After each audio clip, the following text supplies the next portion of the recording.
Hello students.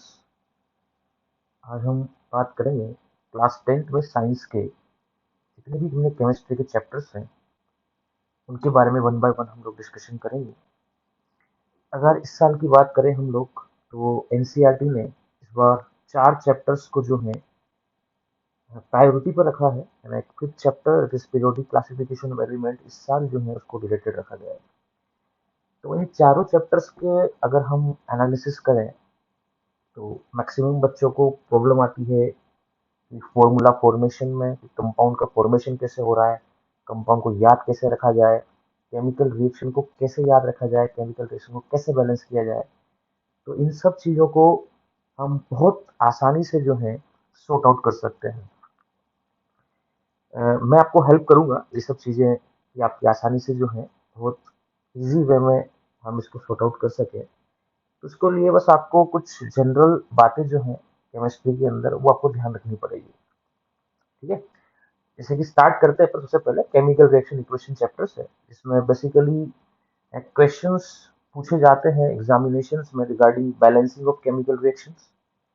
ठीक है, इसके अलावा इसमें जो इंपॉर्टेंट टॉपिक्स आते हैं केमिकल रिएक्शंस में वो है कुछ इस तरह से कॉम्बिनेशन रिएक्शंस की डेफिनेशंस के बारे में पूछा जा सकता है, या क्वेश्चन इस तरह से आ सकता है कि right a combination reaction which is also exothermic in nature.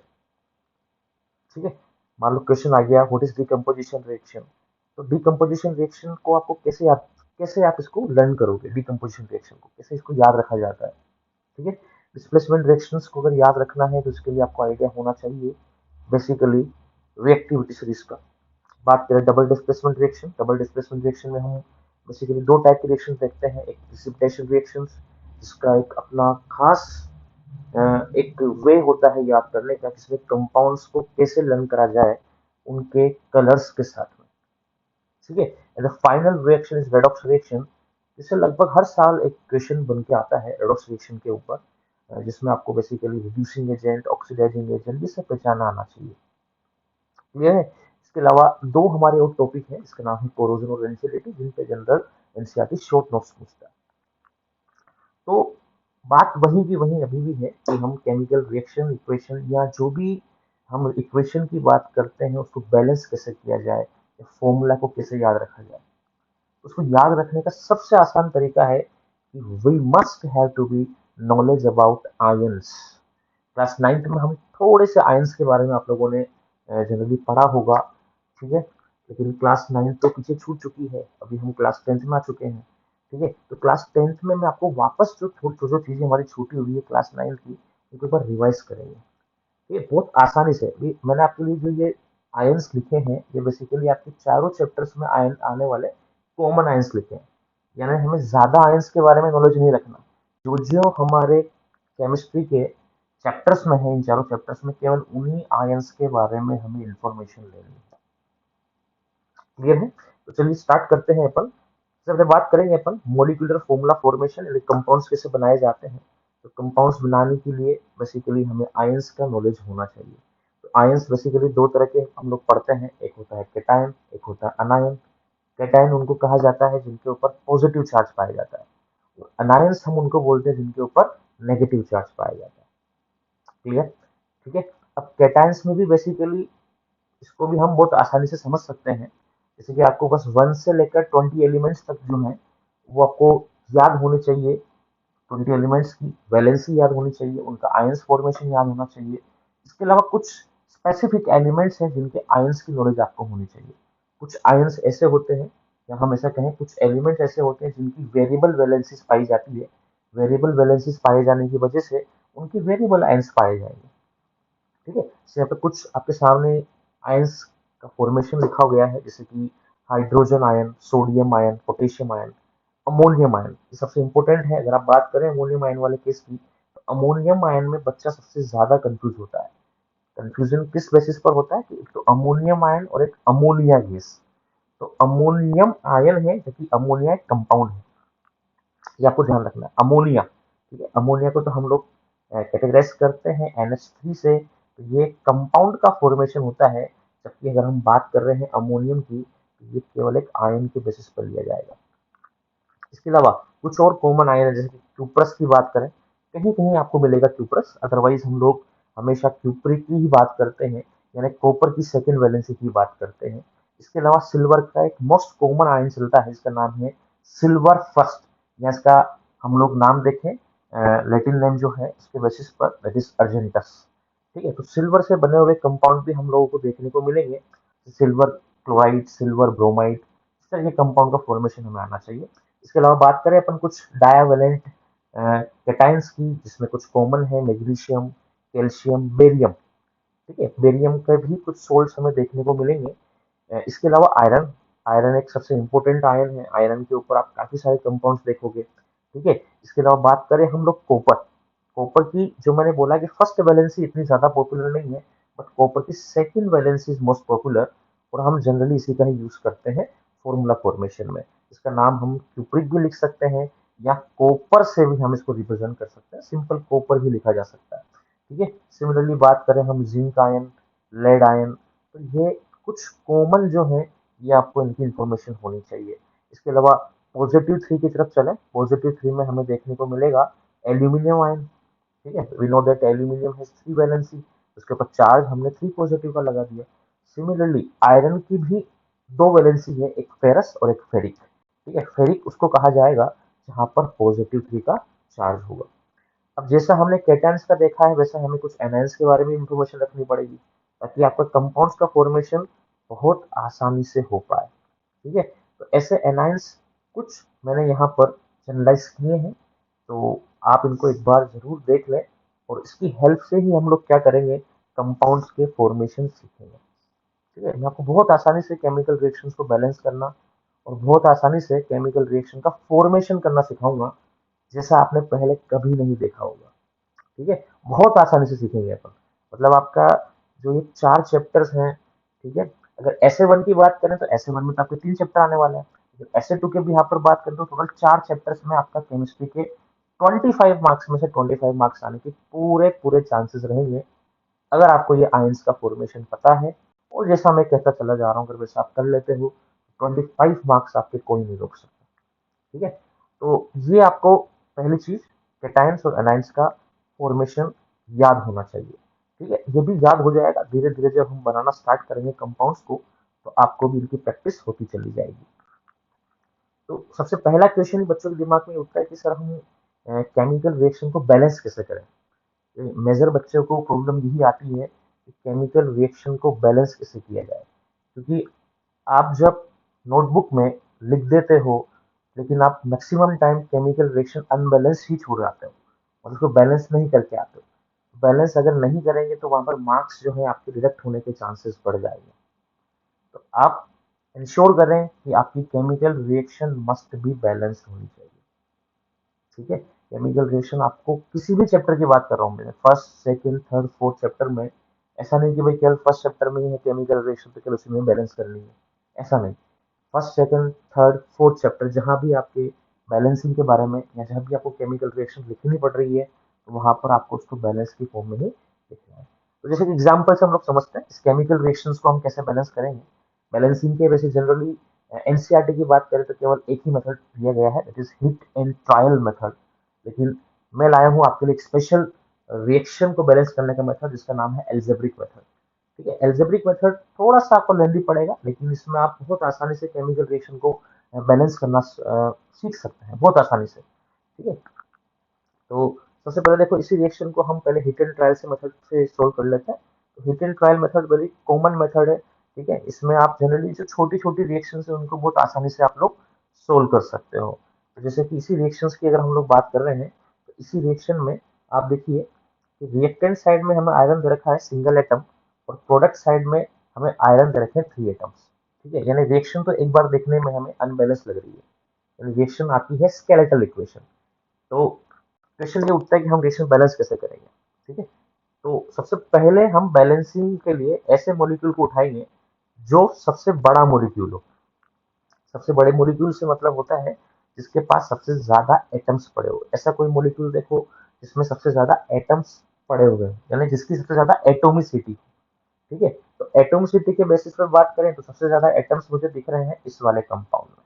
इसमें टोटल आप देखोगे टोटल 7 एटम्स यहाँ पर आपको दिखेंगे, जिसमें 3 एटम आयरन के हैं और 4 एटम्स मिलेंगे आपको यहाँ पर ऑक्सीजन एटम के। ठीक है, ओवरऑल 7 एटम्स हमें यहाँ दिख रहे हैं। तो सबसे पहले आपको इस मॉलिक्यूल को स्टार्ट करिए बैलेंसिंग करना, ताकि आपकी मैक्सिमम रिएक्शन इसी से भी बैलेंस हो जाएगी। ठीक है, अब आप देखोगे कि प्रोडक्ट साइड में आपको दिख रहे हैं 3 आयरन के एटम, बट रिएक्टेंट साइड में आपको ओनली सिंगल आयरन का एटम दिख रहा है। तो हम लोग क्या करें, यहाँ पर आयरन के एटम 3 हो जाए।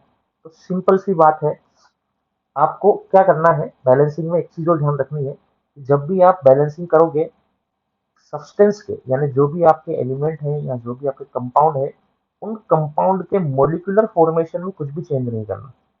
जैसे कि यहाँ पर अगर हम बात कर रहे हैं, तो इस कंपाउंड के, इस जो मैं बॉक्सेस के अंदर इन कंपाउंड्स को बना रहा हूँ, तो इन बॉक्सेस के बाहर ही हमें चेंज करना है। यानी कंपाउंड की जो एक्चुअल मॉलिक्यूलर आइडेंटिटी है उसको डिस्टर्ब नहीं करना। यानी जैसे कि मैं आयरन की ही बात कर रहा था अभी, तो आयरन के 3 एटम दे रखे हैं मुझे प्रोडक्ट साइड में, तो रिएक्टेंट साइड में 3 करने के लिए मैं क्या करूंगा, केवल इस बॉक्स के बाहर ही मैं क्या कर सकता हूँ, चेंज। मैं बॉक्स के अंदर 3 नहीं लिख सकता। अगर मैं अंदर 3 लिख दूंगा तो ये मेरा मोलिकुलर फॉर्मेशन, यानी ये केमिकल रिएक्शन जो है आपकी सही नहीं मानी जाएगी। तो जो भी आपको चेंजेस करने हैं केमिकल रिएक्शन के दौरान, आपको केवल इनके बाहर की तरफ ही चेंजेस करने हैं। तो ये आप ये इंश्योर हो जाइए एक बार इसके बारे में। तो सबसे पहले हम लोग बात कर रहे हैं यहाँ पर आयरन एलिमेंट की। तो आयरन एलिमेंट आप देखोगे तो दोनों साइड में यहाँ पर 3 एटम हमारे हो चुके हैं। ठीक है, तो आयरन एटम हमारा बैलेंस हो गया है। अब अगला एटम कौन सा है यहाँ पर, ऑक्सीजन एटम। तो ऑक्सीजन एटम अगर आप देखोगे तो रिएक्टेंट साइड में मुझे ऑक्सीजन एटम अलग से नहीं दे रखा, ये दे रखा है वाटर के मॉलिक्यूल के साथ में। तो कोई बात नहीं, वाटर के मॉलिक्यूल के साथ में दे रखा है, तो हम क्या करेंगे कि वाटर के मॉलिक्यूल के अंदर जो ऑक्सीजन एटम पड़ा हुआ है, ये पड़ा हुआ है 1 एटम। ठीक है, आप देखोगे वाटर के अंदर हाइड्रोजन एटम हमारे पास 2 है, ऑक्सीजन एटम 1 पड़ा हुआ है। तो इसको 4 करने के लिए हम लोग क्या करें, तो ऐसा तो है नहीं कि मैं 4 यहाँ मल्टीप्लाई कर दूं ऑक्सीजन के साथ में, ऐसा नहीं कर सकते, क्योंकि हमें मना किया गया है कि केमिकल रिएक्शन के बैलेंसिंग के टाइम पे आप कभी भी मोलिकुलर फॉर्मूला को चेंज नहीं कर सकते। तो मुझे एनी हाउ क्या करना पड़ेगा, इस 4 एटम को बैलेंस करने के लिए वाटर के आगे ही मुझे 4 से मल्टीप्लाई करना पड़ेगा। ठीक है, तो अब आप देखोगे कि आपकी Fe3O4 जो कंपाउंड है, ये एटम दोनों साइड में बैलेंस हो चुका है।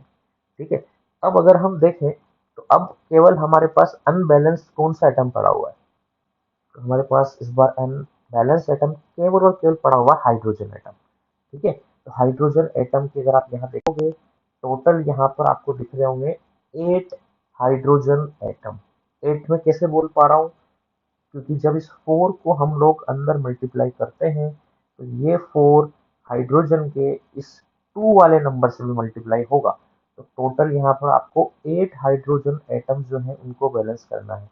लेकिन अगर आप जब देखोगे प्रोडक्ट साइड में केवल आपको 2 हाइड्रोजन के एटम दिखेंगे। तो 2 हाइड्रोजन एटम को मुझे 8 में कन्वर्ट करना है, तो सिंपल सा फंडा है कि मैं यहाँ पर 4 से मल्टीप्लाई कर दूँ। तो 4 से मल्टीप्लाई करते ही आप देखोगे रिएक्शन जो है आपकी दोनों साइड में जो है वो बैलेंस हो जाएगी। यानी ओवरऑल आपकी बैलेंसिंग रिएक्शन देखने को मिलेगी 3Fe plus 4H2O which form Fe3O4 plus 4 hydrogen gas. ठीक है, अगर आप देखोगे तो दोनों साइड आपको एटम्स बिल्कुल बैलेंस मिलने वाले हैं। क्लियर है, तो एक तो ये मेथड होता है जिसको हमने नाम दिया है हिट एंड ट्रायल मेथड। ठीक है, आसान मेथड है, लेकिन प्रॉब्लम ये है कि कुछ केमिकल रिएक्शंस आपको ऐसी मिलेगी जो आपको हिट एंड ट्रायल्स मेथड से बहुत ज़्यादा लेंदी लगेगी। तो ऐसी रिएक्शंस को हम लोग क्या करेंगे, दूसरे मेथड से सोल्व करने की कोशिश करेंगे। वो दूसरा मेथड हमारे पास कौन सा है, दूसरा मेथड हमारे पास है एल्जेब्रिक मेथड।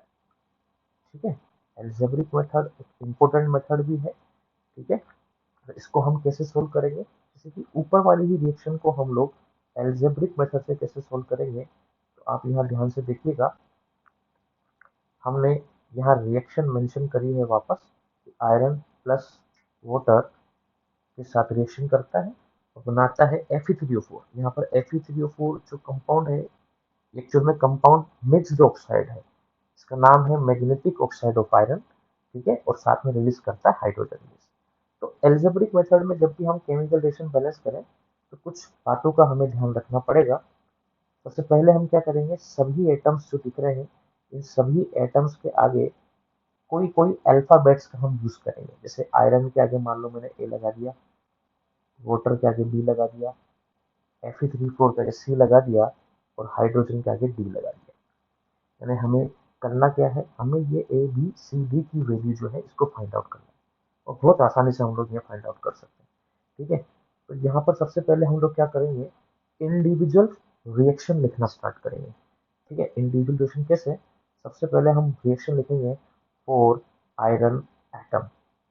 ठीक है, यानी हमें इंश्योर करना है पूरी केमिकल रिएक्शन में आयरन एटम जहां जहां भी आएगा उस आयरन एटम को ही हम केवल कंसिडर करेंगे।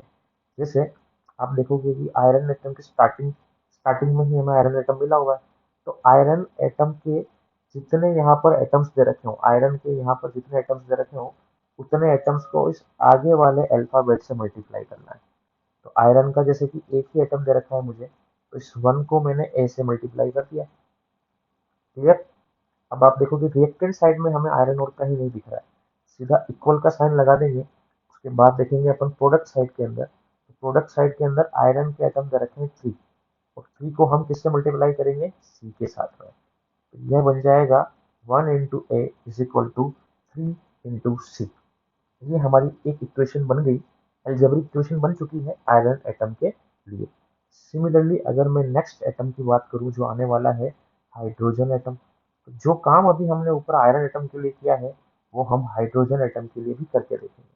तो हाइड्रोजन एटम के लिए रिएक्शन ये क्या बन के आएगी, हाइड्रोजन एटम के लिए रिएक्शन बन के आएगी 2 into B is equal to 2 into B. अगर आप देखोगे हाइड्रोजन यहाँ है और हाइड्रोजन यहाँ है, हाइड्रोजन के जितने एटम दे रखे होंगे उसको आगे अल्फाबेट से हमें मल्टीप्लाई कर देना है। तो इस इक्वेशन को हम और सिंप्लीफाई कर सकते हैं, ये बन जाएगी हमारी B is equal to D. Clear. और लास्ट जो हमारा एटम बचा हुआ है दैट इज 4 ऑक्सीजन एटम। तो ऑक्सीजन एटम के लिए रिएक्शन हम लोग कैसे लिखेंगे, बिल्कुल सिंपल सा तरीका है, इसको लिखा जाएगा 1 इंटू बी, क्योंकि ऑक्सीजन के आगे भी बी का ही मेंशन है तो इसको बी से मेंशन कर रहे हैं।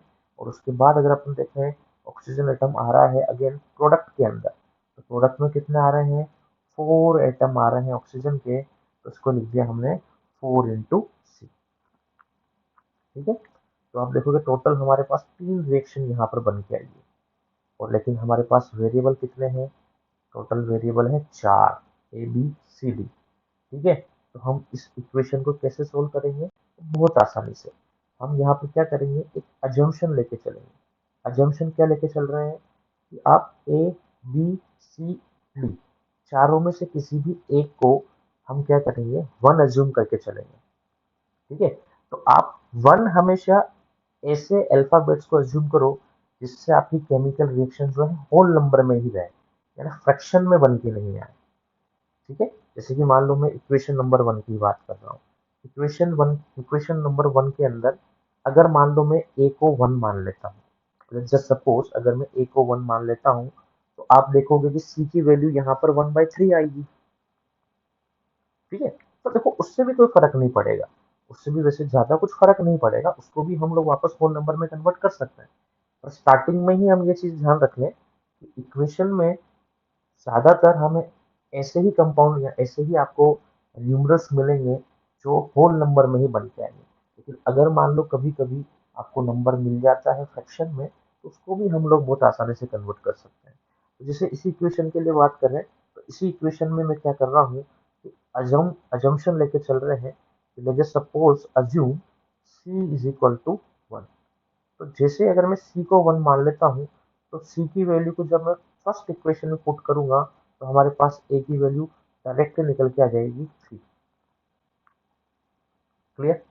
तो ए की वैल्यू हमारे पास डायरेक्टली कितनी आ गई, 3 आ गई। ठीक है, और जब सी की वैल्यू को जो हमने 1 मानी है उस सी की वैल्यू को जब हम इक्वेशन नंबर 3 में रखेंगे, सी की वैल्यू को जब हम इक्वेशन नंबर 3 में रखेंगे, तो यहाँ पर अगर आप देखोगे तो इक्वेशन नंबर 3 के बेसिस पर बी की वैल्यू हमारे पास कितनी निकल के आ जाएगी, 4 निकल के आ जाएगी। और इस b की वैल्यू को जो हम इक्वेशन नंबर सेकेंड में पुट करेंगे तो हमारे पास d भी निकल के आ जाएगा। अब इन चारों ही वैल्यू को जब हम पुट करेंगे गिवन इक्वेशन के अंदर, जो हमारी इक्वेशन थी, इस इक्वेशन के अंदर जो भी हमने अजम्पशन लेके चला था ए बी और सी डी का, वहां से हम इसको आसानी से हमारी जो रिएक्शन मिलेगी बिल्कुल कंप्लीटली बैलेंस रिएक्शन मिलेगी। तो देख लेते हैं। ठीक है, तो एक ही जगह मैं पुट कर रहा हूँ 3, तो ये हो गया 3Fe प्लस बी की जगह पुट कर रहा हूँ मैं 4, ये हो गया 4H2O। फिर उसके बाद हमने यहाँ पर एरो लगाया। उसके बाद सी की जब वैल्यू आप देखोगे, सी की वैल्यू है यहाँ पर 1, दैट इज Fe3O4। और जब आप बी की वैल्यू देखोगे ये हो जाएगी हमारी 4H2।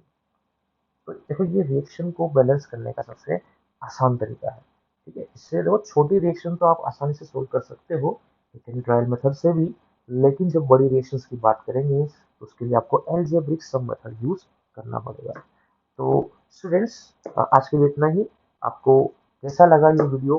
ठीक है, और अगर आपके कोई पर्टिकुलर डाउट है, आप चाहते हैं मैं आपको 10th क्लास के अंदर specially first second third chapters में स्पेशली अगर कुछ टॉपिक पढ़ना हो तो आप मुझे कमेंट जरूर करिएगा।